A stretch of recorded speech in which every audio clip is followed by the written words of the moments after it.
साथ में बीजेपी ने भी अपनी अपनी राजनीतिक रोटियां खूब सेकी थी। कॉमनवेल्थ घोटाला आज वो कहें सब बरी हो गए, अब सबके मुंह बंद हो गए हैं, टोटल सबके मुंह बंद हुए पड़े। नमस्कार, मैं हूं कुलदीप कुमार राउत और आप देख रहे हैं फॉरवर्ड न्यूज। आखिरकार बिहार में चल क्या रहा है, क्योंकि एक तरफ प्रधानमंत्री नरेंद्र मोदी जी जाते हैं, हजारों करोड़ों रुपए की सौगात की बात करते हैं, तो वहीं दूसरी तरफ जो पूर्व में उप मुख्यमंत्री रह चुके तेजस्वी यादव जी लगातार उनको टारगेट करते हैं।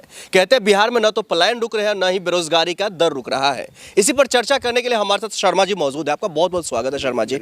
किस तरीके से देखते हैं इस बार बिहार के चुनाव को, क्या अहम मुद्दा होना चाहिए बिहार के लिए? देखिए जी, अहम मुद्दा जो है वही है कि पलायन रोको, रोजगार दो। सही बात है, आज की डेट में हर जगह से आप देखेंगे, अगर पूरे देश की अगर बात करें, हर देश में पूरे जगह जगह पे हर स्टेट में आपको बिहार की लेबर आपको मिल जाएगी, बिहार के वर्कर आपको मिल जाएंगे। वो किस वजह से? क्योंकि बिहार आज भी अपॉर्चुनिटी से खाली है।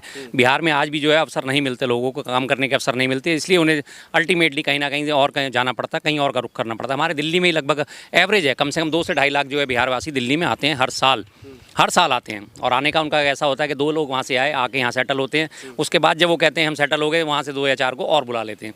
और आज की डेट में करीब दिल्ली की 2 करोड़ की आबादी में करीब 1/3 से ज़्यादा आपको पता ही है कि बिहारवासी आ चुके हैं। वो किस वजह से? क्योंकि वहाँ उनको रोजगार नहीं है, वहाँ उनको जो है अपॉर्चुनिटी नहीं है, वहाँ उनको अवसर नहीं है, इसलिए उनका पलायन होता है वहाँ से। बिहार का तकदीर कौन बदलेगा? देखिए, बिहार की तकदीर को वहाँ के लोकल लोग जो हैं और वहाँ की जो सल्तनत है, जो मतलब जिसे कहते हैं वहाँ की सरकार है, उसे ही बदलना पड़ेगा। कोई और तो बदल नहीं सकता। सरकारों को मिलकर काम करना पड़ेगा। बिहारियों में ये कम से कम जो भी, आप गलत ना समझे शब्द को कि बिहारियों में, क्योंकि बिहारवासी हैं इसलिए तो उनके लिए मतलब जो है अपॉर्चुनिटी पैदा करनी पड़ेगी। उनमें विश्वास जगाना पड़ेगा कि आप बाहर नहीं जाइए, जो कुछ है आपको यहीं मिलेगा। सीधी सी बात है, जब आप वहीं सारी फैसिलिटीज आपको वहाँ दे देंगे तो जाहिर सी बात है पलायन रुकेगा ही रुकेगा। रोजगार मिलेंगे तो पलायन रुकेगा। पीछे जब तेजस्वी यादव मुख्यमंत्री उप मुख्यमंत्री थे, 2.25 लाख नौकरियों का सृजन हुआ। 2.25 लाख लोगों का मतलब है आपने कम से कम 10 लाख लोगों को सीधा सीधा रोजगार दे दिया। क्योंकि एक व्यक्ति को भी अगर रोजगार मिल जाता है तो अपने घर में कम से कम 4 या 5 लोगों को तो पाल सकता है। तो जाहिर सी बात है उसके घर से पलायन रुकेगा। लेकिन वो उसमें भी कहा जा रहा था, जो इसमें कहीं ना कहीं तेजस्वी यादव जी क्रेडिट खा गए, लेकिन मुख्यमंत्री तो नीतीश कुमार ही थे, उनके ही कार्यकाल में मिला। नहीं, ये कहा जा रहा है कि तेजस्वी यादव क्रेडिट खा गए, लेकिन तेजस्वी यादव के आप बयानों पे गौर करेंगे तो उन्होंने साफ कहा था कि ये सब मुख्यमंत्री नीतीश कुमार जी की देन है और मैं इसमें सिर्फ माध्यम बना हूँ।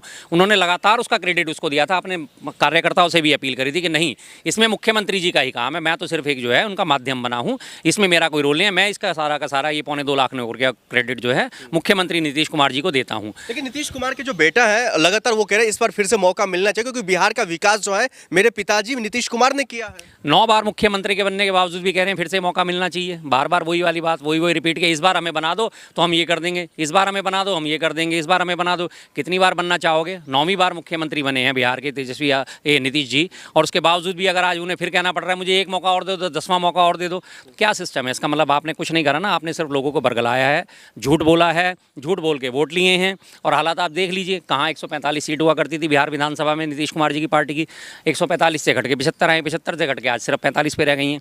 ग्राफ उनका गिर रहा है ना, क्यों गिर रहा है? अभी तो कह रहे हैं जातीय जनगणना होने वाले हैं। जी मोदी जी का ऐलान है, क्या कहेंगे? देखिए जी, मोदी जी का ऐलान जो है उस टाइम जिस टाइम में आया उस टाइम की आप क्रोनोलॉजी समझिए। तमाम देश आज पहलगाम मसले पर जो है देश जवाब मांग रहा है, आप कार्रवाई क्या कर रहे हैं। और उन सब चीज़ों से बचने के लिए आज मोदी जी ने मास्टर स्ट्रोक खेल दिया कि ये जातिगत जनगणना अब कल से सारे मीडिया में, आज भी ये मीडिया में, और लगातार ये 1-2 दिन और चर्चा में बना रहेगा। हाँ जी हाँ, जातिगत जनगणना हो गई। वो अलग क्रेडिट लेने में पड़े हैं, विपक्षी सारे अपना क्रेडिट दे रहे हैं। तेजस्वी यादव जी की पार्टी है वो उन्हें क्रेडिट दे रही है, अखिलेश जी की पार्टी है वो उन्हें क्रेडिट दे रही है, कांग्रेस राहुल गांधी जी को क्रेडिट दे रही है। लेकिन जो मेन मुद्दा था, जो मुख्य मुद्दा था, उस पर से आज लोगों का ध्यान हट गया है। और सिर्फ क्रोनोलॉजी में 3 या 4 चीज़ें शामिल होती हैं। सबसे पहले तो पहलगाम मुद्दा जो आता है, इस पे से लोगों का ध्यान हटा है। दूसरी बात आपने देखा होगा अभी CWG कॉमनवेल्थ घोटाला जो था, उसमें कोर्ट ने सबको बरी कर दिया है। क्लोजर रिपोर्ट दाखिल हो गई है, उन्होंने कोई अपील नहीं लगाई, फैसले से संतुष्ट है ईडी, कोई घोटाला नहीं हुआ। कांग्रेस के सारे नेता जिसमें अपनी राजनीतिक रोटियां सेकी थी, आम आदमी पार्टी के अरविंद केजरीवाल साहब ने भी, और